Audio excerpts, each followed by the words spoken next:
Hi అండి, బాగున్నారా అందరూని? ఈరోజైతే ఒక స్పెషల్ ఐటెం మీకు చూపించబోతున్నానండి. ఇది చాలా అరుదు అనమాట, చాలామందికి తెలియకపోవచ్చు కూడా. ఇదేంటంటే లచ్చించారండి.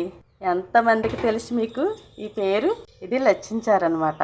అంటే ఏంటంటే రోజు మనం బియ్యం కడుగుతాం కదా, ఆ బియ్యం కడిగిన ఆ కడుగు వినటానికి కొంచెం మిటిగా ఉండొచ్చు, కానీ ఇది నిజం. బియ్యం కడుగు అలాగే గంజి వస్తుంది కదా, ఇదిగో ఈరోజు తీసినటువంటి గంజి అలాగే కడుగు, ఈ రెండు ఇప్పుడు నేను చేశానండి. అయితే ఇదిగో నిన్నటిదాకా ఇది పోగొట్టాను. ఇది తయారు చేసుకోవడం ఒకవేళ తెలియకపోతే కామెంట్ చేయండి, నేను ఎలా ఇది తయారు చేసుకోవాలో కూడా నేను పెడతాను. ఇప్పుడైతే లచ్చించారు ఎలా కాయాలి అనేది చెప్తానండి. ఇప్పుడు ఇందులోకి ఏమేమి కావాలో చూడండి. మనకి ఎన్ని రకాల కూరగాయలు ఉంటాయో అన్ని రకాల కూరగాయలు కూడా మనం వేసుకోవచ్చు. నా దగ్గర అయితే ఇప్పుడు ప్రజెంట్ ఏమైతే అవైలబుల్గా ఉన్నాయో అవి మాత్రమే నేను వేస్తున్నాను. బెండకాయ, క్యారెట్, ఉల్లిపాయ, ఆనపకాయ, టమాటాను అయితే మాత్రం ఇలా జ్యూస్ కింద చేసుకున్నానండి. అలాగే పసుపు, ఉప్పు తగినంత ఇలాగైతే మనం చేసుకోవాలండి. ఇప్పుడు దీన్ని మనం దీంట్లో కాయాలనుకుంటున్నాను కాబట్టి దీంట్లోకి ఇది తిరిగేసేసుకుందాం.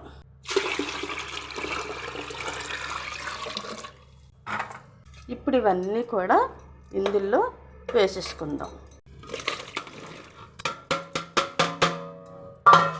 ఇందులోకి ఉప్పు ఎంత కావాలో అంత, మీ రుచికి తగినట్టు, అలాగే పసుపు, టమాటా గుజ్జండి. ఒకవేళ ఇది బాగా చిక్కగా ఉంది అనిపిస్తే, మీకు లచ్చించారు చిక్కగా ఉంది అనిపిస్తే కొంచెం వాటర్ కూడా మనం యాడ్ చేసుకోవచ్చు. దీంట్లో ఇది కాసుకోవడం వల్ల, అంటే ఇప్పుడు వాళ్ళైతే ఇది అసలు కాయడం లేదండి, కానీ మా అమ్మగారు ఇది ఎక్కువగా కాచేవారు అనమాట. దీనివల్ల బెనిఫిట్స్ కూడా చాలా ఎక్కువ తెలుసండి. ఎలా అంటే మనకి గంజిలో ఉన్నటువంటి పోషకాలు, ఇప్పుడు ఎవరో కూడా కరెంటు కుక్కర్లో కదండి, ఎవరో కూడా గంజి అనేది వాడట్లేదు. వాడినా కూడా ఇప్పుడు బాడీలకు పడకుండా అయిపోయింది. కానీ గంజిలో విటమిన్స్ అనేవి చాలా ఎక్కువ పోషకాలు ఉన్నాయండి. ముఖ్యంగా B12 అలాగే విటమిన్ K, ఇలాంటి విటమిన్స్ అన్నీ కూడా ఇందులో ఉన్నాయన్నమాట. ఇది చాలా టేస్ట్గా కూడా ఉంటుందండి. మరి ఇది ఎలాగా అనేది చూద్దామండి. ఇప్పుడు దీన్ని పట్టుకెళ్ళి స్టవ్ మీద పెట్టుకుని మరిగించుకుందామండి. చూడండి, ఇది అయిపోయింది. ఇది అయ్యిందో లేదో తెలుసుకోవడం కోసం ఒక ముక్క ఏదో ఒకటి, ఆనపకాయ కానీ ఇంకోవేళ బెండకాయ కానీ ఏదో ఒకటి తీసుకున్నా సరిపోద్ది.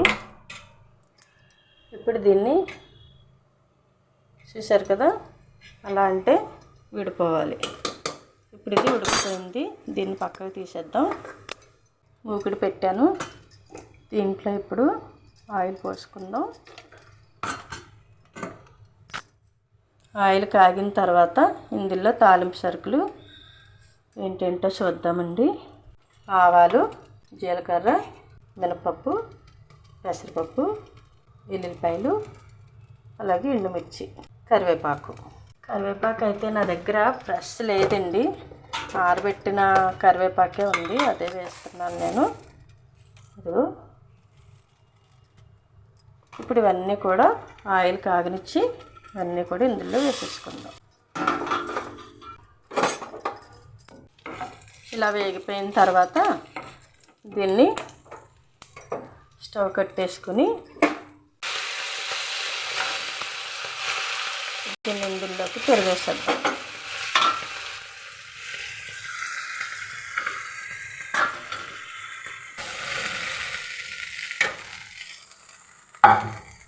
అంతేనండి, లచ్చించారు రెడీ. మరి ఇది మీకు ఎంతమందికి తెలుసా తెలీదా కామెంట్ చేయండి. కొంచెం కారం వేసానండి, అలాగే కొంచెం కరివేపాకు. ఇప్పుడు ఇది బాగా మరగనిద్దాం. ఇంకో మరగడం స్టార్ట్ అయింది, చూసారా? ఉంటే కొత్తిమీర వేసుకోండి. నా దగ్గర అయితే కొత్తిమీర లేదని వేయలేదు, వేసుకుంటే చాలా బాగుంటుందండి. చూసారు కదా, చాలా ఈజీ అండి. అస్సలు పెద్ద పని కూడా ఉండదు. ఇది చాలా సులువుగా చేసుకునే రెసిపీ అన్నమాట.